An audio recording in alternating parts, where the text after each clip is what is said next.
Bismillahirrahmanirrahim. Assalamu alaikum. Alors, c'est quoi le bonheur? Vaste question. Bien sûr, il y a plusieurs définitions qui existent au bonheur suivant les différentes cultures. Mais dans notre vision religieuse, le bonheur, c'est de prendre conscience que tout ce qui arrive dans notre vie et autour de nous, que tout ce qui est écrit vient du Créateur, et que tout cela est un bien pour nous. Si c'est quelque chose qui correspond à ton vouloir, c'est-à-dire quelque chose que tu veux, que tu désires, qui te fait plaisir, tu seras apaisé et tu le remercieras pour ça. Mais si cela vient en contraire de ce que tu désires ou que tu souhaites, ou que cela t'affecte physiquement ou matériellement ou moralement, alors tu patienteras et tu seras également apaisé. Pourquoi apaisé ? Car tu dois prendre conscience que cela vient de ton Créateur, qui lui est plus savant et plus miséricordieux que toi,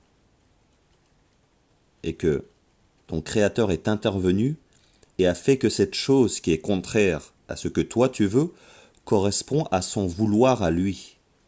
Et lui, il est plus doux que toi avec toi-même. Le bonheur, donc, dans notre vision, réside dans la sérénité de ce que Allah subhanahu wa ta'ala décrète prédestinant le bien ou le mal.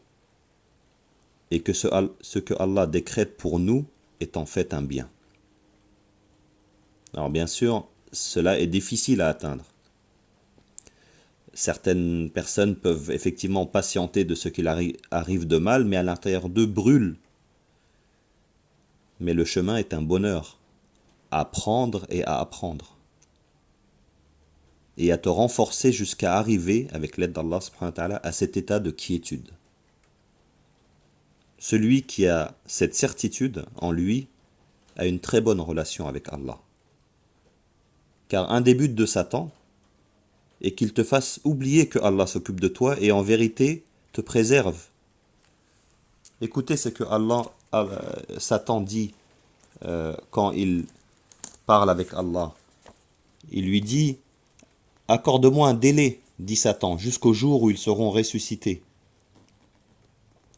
Puisque tu m'as mis en erreur, dit Satan, je m'assoirai pour eux sur ton chemin, puis je les asseillerai de devant, de derrière, de leur droite, de leur gauche, et pour la plupart, tu ne les trouveras pas reconnaissants. » Ce manque de reconnaissance-là, en fait,